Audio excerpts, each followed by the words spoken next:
Bonjour, alors je suis ravi d'accueillir Jérémy Rouzeau qui nous vient en provenance d'Avignon, qui nous rend une petite visite pour se parler un instant à la confiserie de l'Épargne.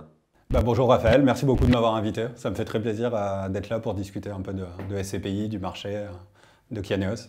Moi, ça me fait très plaisir que tu sois venu. Alors tu sais, Jérémy, j'ai une habitude, c'est de faire jurer. Je fais jurer de dire la vérité. Ça va être sur un dernier bulletin trimestriel de Kianeos.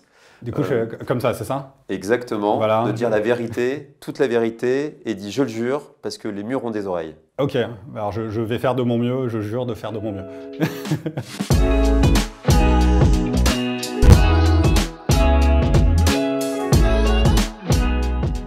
On va rentrer tout de suite dans le vif du sujet. C'est la question Quesaco. Peux-tu nous expliquer, nous rappeler, c'est quoi Kianeos Pierre? Kianeos Pierre, je pense que c'est la SCPI avec la stratégie d'investissement la plus simple du marché. Donc on dirait la plus bête peut-être. Hein. On achète de l'immobilier résidentiel ancien, on le rénove et on le loue. Donc en fait, on est quasiment sur un métier de particulier. On essaye d'avoir un peu professionnalisé cette activité de rénovation du logement.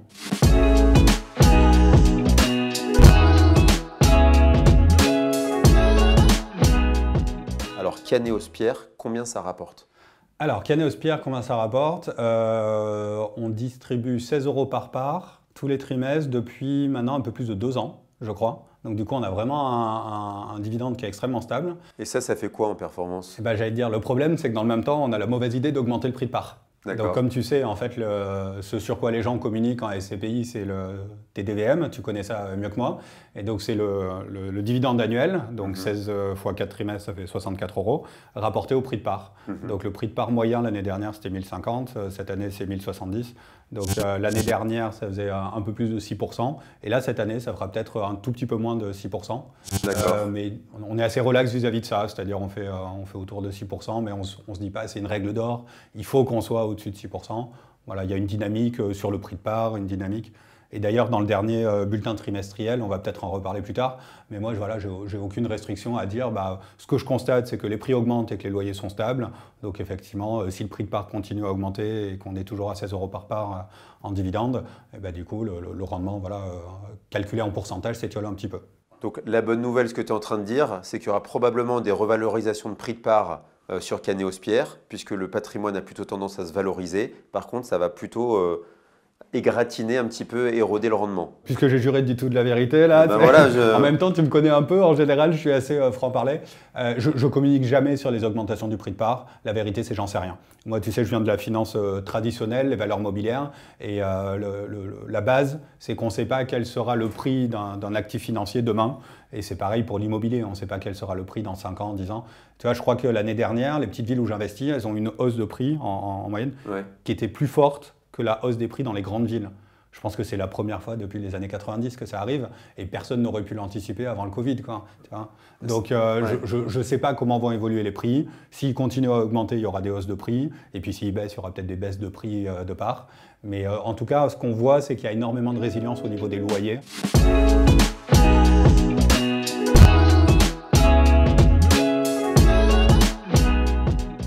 Alors du coup, c'est la question vérité, hein. Tu rebondis très bien, même tu me devances un peu, parce que les mauvaises langues dans le marché de la SCPI disent « Ouais, mais Kianeos, sur le résidentiel, ils achètent dans des villes à 1000 ou 2000 € du mètre carré, même parfois à moins de 1000 € du mètre carré. » Donc certains disent globalement que tu achètes un peu de la merde, pour être très cash, et on est cash à la confiserie. Donc qu'est-ce que tu leur réponds? Déjà, pour rester cash, la merde, du coup, ça rapporte. Hein, on est pas mal là-dessus.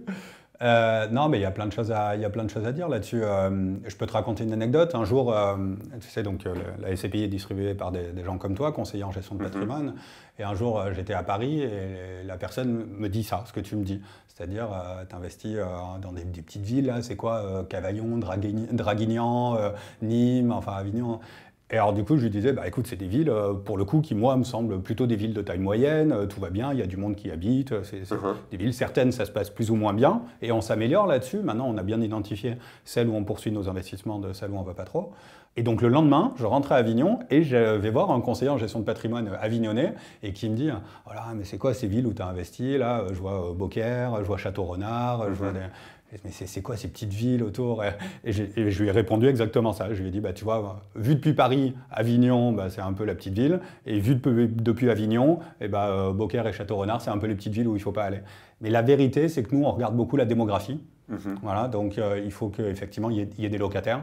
Et donc on reste sur des villes sur lesquelles la démographie soit positive, soit stable. Donc c'est vraiment notre élément principal. La deuxième chose, c'est que je pense que quand les gens, pour reprendre leur terme, disent des villes de merde, c'est des villes qu'on appelle, où le logement, on dit que le logement est détendu. Par opposition aux villes tendues, que sont Paris et les grandes. Voilà. Et moi, ce que je leur dis toujours, c'est dans ces villes détendues, je vous mets au défi d'aller trouver un logement dans lequel vous iriez vivre demain. Voilà. C'est-à-dire, c'est la qualité du logement dans ces villes-là en France est absolument déplorable. Et nous, on a créé Kianéos justement pour ça, parce qu'on n'était pas d'accord avec le fait qu'il y a toute une partie de la population qui gagne entre 1 et 1,5 fois le SMIC, qui est logée de manière complètement inadmissible. Et donc du coup, on veut rénover ces logements, on veut proposer des logements de bonne qualité. C'est des gens qui bossent comme toi et moi, qui n'ont pas la chance d'avoir nos revenus, mais qui méritent d'être bien logés. Et donc du coup, dans ces villes-là, quand on propose des logements de bonne qualité, bah, je peux dire que les locataires se battent pour les... Enfin, ils se battent. Il y a une forte demande locative parce que c'est très rare de trouver un logement de bonne qualité dans ces villes-là. Donc Kianéos, c'est d'utilité publique? Ah oui, alors là, voilà, bah là j'ai aucun problème à le dire. Ouais, Kianéos, c'est d'utilité publique. Je pourrais dire par exemple qu'on a rénové 26 logements de gendarmes à côté de Montpellier, dans une ville. Et c'est un de nos plus gros investissements. Et au début, quand on a racheté les logements de gendarmes, ils n'y croyaient pas. On leur a dit on va faire des travaux. Ils nous ont dit ouais, ça fait 10 ans qu'on nous dit qu'on fait des travaux. Les logements étaient innommables. Et 6 mois plus tard, on en a déjà rénové 10 sur les 26. Et là, cet hiver, on va faire 13 autres. Il y en a 3 qui ne souhaitent pas rénover, donc on va laisser. Mais je veux dire, des fonctionnaires de l'État étaient extrêmement mal logés. Et aujourd'hui, ils sont très bien logés, ils sont contents. Même ceux qui étaient réticents au début, ils font la queue pour nous demander de faire leur logement en suivant. Et donc oui, là, pour le coup, j'ai aucun complexe à le dire. Je pense que Kianéos est complètement d'utilité publique aujourd'hui. Tu m'as un peu encore devancé. Me parler d'une acquisition emblématique. Est-ce que tu en as une autre dans ta stratégie? Tu aimerais nous parler ou on passe à autre chose? Oui, bah alors ça, c'est une acquisition emblématique, mais ce n'est pas parce que c'est des gendarmes ou parce que c'est des fonctionnaires de l'État qui méritent d'être bien logés et pas les autres personnes. Je le répète, aujourd'hui en France, pour te faire une image très simple, tu as une grosse moitié de propriétaires. On peut se dire que c'est à peu près la moitié la plus riche. C'est pas exact, mais c'est une bonne approximation. Tu as un petit quart de locataires du parc social, des logements sociaux. Donc ça, on peut se dire, bah, c'est a priori le petit quart le plus pauvre. Et après, tu as le troisième quartile de la population, qui sont, je le répète, des gens qui vont gagner entre 1 200 et 1 700 euros par mois, mais qui sont de facto des gens qui bossent. Les gens qui ne bossent pas, ils sont dans des logements sociaux. Et nous, c'est sur cette partie-là qu'on s'adresse. Ce parc, je le répète, est d'extrêmement mauvaise qualité. Et le fait qu'on le rénove et qu'on arrive à améliorer le quotidien de nos locataires, bah, c'est ça qui nous intéresse. Juste pour te donner quelques chiffres. En ce moment, on est à un rythme où on rénove à peu près 70 logements par mois. Ah ouais. Enfin, on va s'approcher des 1000 logements par an rénovés. D'ailleurs, comme tu sais, c'est pour ça qu'on a capé la collecte, parce que c'est vrai que c'est déjà des très gros chiffres. Donc on a limité le montant de la collecte entre 6 et 7 millions par mois. Mais voilà, mais donc c'est vraiment ce vers quoi on se concentre. Il n'y a pas une acquisition qui est prédominante. On achète, je crois, 15 ou 20 immeubles par mois. Donc voilà, c'est vraiment la stratégie qui est globale. Ok, bon, ben, très clair. Donc, tu parlais de stratégie, tu as une vraie stratégie, une société de travaux, pardon. Bah ouais, aujourd'hui, en fait, on ressemble plus à une société de travaux qu'à une société de gestion traditionnelle. Parce que, alors moi, je les connais pas bien, mes confrères, mais tu les connais mieux que moi. Je pense que peut-être que les sociétés qu'on... nous, on est 24 aujourd'hui chez Kianéos. Enfin, d'ici la fin de l'année, on sera 24. Je pense que les autres sociétés où ils sont 24, ils doivent avoir 10 ou 15 personnes sur les finances. Ils doivent avoir des commerciaux aussi, nous, on n'en a pas. Nous, sur 24... on a 8 ou 9 personnes qui sont dédiées au suivi de travaux. Donc tu vois que c'est vraiment le corps du métier, parce qu'après tu as toujours un tiers qui est sur l'administratif, le support, le back-office, le réglementaire, les comptables, etc. Donc c'est vraiment notre cœur de métier, c'est de rénover des logements.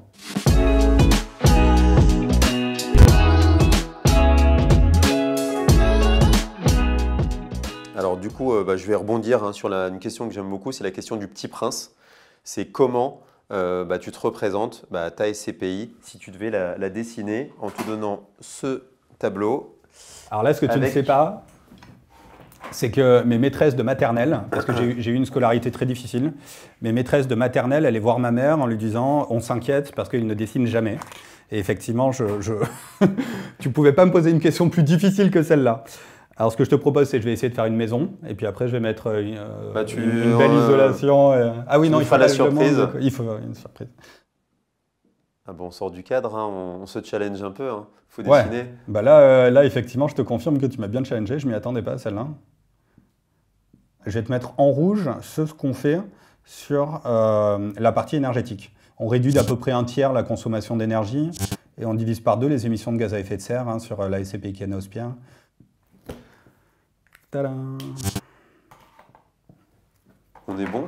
Bah écoute, on est pas mal, voilà. Donc en noir, c'est les logements qu'on achète. On va montrer à la caméra. Et donc effectivement, voilà ce qu'on fait structurellement, isolation des combles, isolation des murs périphériques, installation de pompes à chaleur. Ouais. Et effectivement, ce que j'ai pas mis, c'est le système de ventilation sur lequel je pense que les thermiciens font pas toujours attention.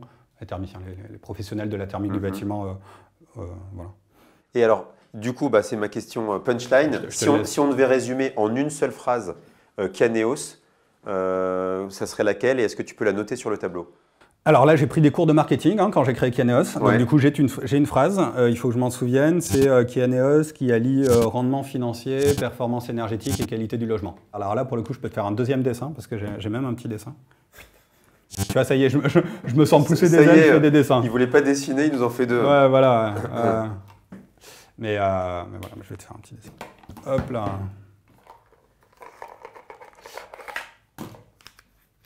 Alors, Kianéos, c'est notre cas, il est en bleu. Et après, du coup, on a un côté rendement financier.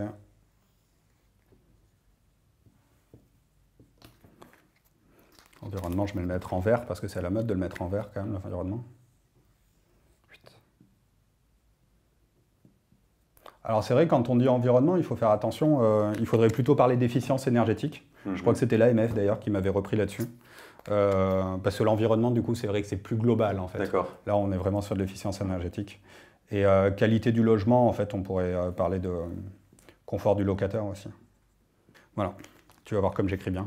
Voilà. Du coup, c'est pas une phrase.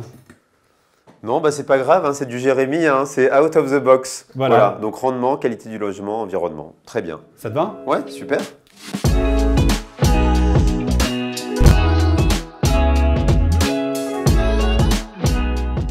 Alors, je vais te poser ma question carte blanche. C'est ma nouvelle question. C'est quelle est la question que tu aimerais que je te pose? Et tu as naturellement carte blanche pour la réponse. Non, la question que j'aimerais que tu me poses, c'est on travaille beaucoup sur nos SCPI fiscales, les SCPI de Normandie, qui offrent le même avantage fiscal que du Pinel, mais au lieu de faire de la construction, on fait de la rénovation. Donc ça, c'est toujours notre côté écolo. On se dit, aujourd'hui, construire, ça pollue beaucoup, artificialisation des sols, émissions de CO2, etc. Donc on se dit, il y a énormément de logements qui sont vacants, mais vraiment énormément. Et donc du coup, il faut plutôt rénover cela, et je pense que c'est la direction à prendre. Et puis, ces SCPI fiscales, je pense que comme on a développé un certain savoir-faire sur les travaux de rénovation, on arrive quand même à sortir des performances financières qui sont, je pense, très attractives pour les investisseurs. Voilà, tu vois, sur la première qu'on a lancée l'année dernière, on était sur un rendement cible autour de 4,5. Donc 4,5 pour Kianéos de Normandie. Voilà, la première, auquel il faut rajouter 2% de crédit d'impôt. Donc tu vois, et 2% de crédit d'impôt, tu le sais comme moi, c'est mieux de diminuer ses impôts de 2% que de récupérer 2% de rendement, puisque ton rendement, il est fiscalisé lui-même. Voilà, donc quand tu dis crédit, c'est 2% de réduction d'impôt qui viennent s'imputer sur le montant qu'on est censé payer. Voilà. Et donc là, sur le prochain, on sera peut-être plus à 4 qu'à 4,5, mais il n'en reste pas moins que 4 plus 2%. Je pense qu'en termes de performance financière globale, si on calcule net d'impôt, c'est vraiment bien au-delà de tout ce que font les SCPI de rendement, y compris Kianéos-Pierre, etc. Alors nous, pourquoi ça nous tient vraiment à cœur? Parce que sur Kianeosphere, la difficulté, c'est qu'on n'a pas beaucoup de temps pour faire les travaux. Parce qu'on a un délai de jouissance de 6 mois, donc 2 mois pour acheter, plus ça nous laisse 3 mois de faire de travaux. Sur Kianeos de Normandie, c'est pas pareil, on a 1 an pour faire des travaux. Du coup, en fait, on arrive à vraiment racheter des ruines, des logements qui sont abandonnés, qui sont un peu une épine dans le pied pour les municipalités avec lesquelles on travaille de plus en plus, et à faire des très gros travaux de rénovation et à atteindre un niveau de performance énergétique qui est encore bien meilleur que ce qu'on arrive à faire sur Kianeosphere. Donc on va complètement au bout de notre idée, et donc c'est vrai que notre objectif à terme, c'est d'essayer de collecter de plus en plus sur ces SCPI fiscales qui nous laissent le temps de faire ces travaux, et peut-être un peu moins sur Kianeosphere. Mais ça, voilà, on ne peut pas faire fi du fait que historiquement, les SCPI fiscales n'étaient pas un très bon véhicule, donc c'est difficile là, de remotiver les gens pour se positionner sur la fiscale. Mais je compte sur toi, Raphaël. Bien sûr, évidemment, sur Kianeos de Normandie donc. Ouais. Et alors moi j'aimerais revenir, parce que tu as le mérite quand même d'avoir créé tout seul ta propre société de gestion. Est-ce que tu aurais un conseil à donner à tous ceux qui seraient tentés par cette aventure-là? Ouais, alors si tu penses que j'ai créé ma société de gestion tout seul, tu te mets le doigt dans l'œil jusqu'à l'omoplate, hein, comme dirait l'autre. On l'a créé donc à 3, avec Guillaume Picot, même à 4. Hein, il y avait un gérant qui s'appelait Eric Woodman qui ensuite nous a quittés. Mais on l'a surtout créé avec Guillaume Picot, qui est le directeur général, et avec Théo Jouve-Lopez, hein, qui est aujourd'hui notre responsable back-office et qui aide sur la partie RCCI. Voilà, j'aurais jamais réussi sans ces 2 autres personnes, Guillaume et Théo. C'est une société de gestion, c'est vraiment une grosse machine, ça nécessite des gros investissements, et financiers et humains. Et si c'est un succès aujourd'hui, voilà, c'est vraiment, je pense, un gros travail de ces 3 personnes, puis de tous les collaborateurs qui nous ont rejoints. Moi, je suis juste en fait la personne qui vient me présenter à Paris parce que j'étais historiquement dans le monde de la finance et que j'ai l'habitude de parler un peu un jargon de financier, ce qui n'est pas leur cas. Mais crois-moi, j'étais absolument pas seul et une grande partie du mérite leur revient, quoi. Jérémy, est-ce que tu as du coup un petit conseil à donner à ceux qui quand même veulent monter une société de gestion? Si je devais le refaire, je ne le referais pas. C'est pour te dire vraiment la difficulté des premières années. Et pourquoi? Parce que j'avais sous-estimé le coût financier. C'est-à-dire que moi, 2018-2019, quand je crée, j'ai vraiment des grosses difficultés à titre personnel. Donc ça va que c'était de la conviction et qu'on savait pourquoi on voulait le faire. Il y avait ce côté, on avait envie que les gens soient mieux logés, on trouvait ça inadmissible à la qualité du logement. Enfin voilà, il y avait tout ça qui nous portait un peu. Mais c'est vrai que c'est un parcours du combattant. Souvent, les sociétés de gestion dans l'immobilier, c'est souvent des filières de grands groupes, des filières de banques, des filières d'assurance, des complètement indépendantes comme Kianeos. Je veux dire, moi, je suis personne dans le monde de la finance. Tu vois. Je pense qu'il n'y en a vraiment pas beaucoup. Et c'est vrai que c'est un parcours du combattant. Donc, mon conseil, c'est assurez-vous que vous avez vraiment les reins assez solides financièrement parlant. Ça coûte beaucoup d'argent.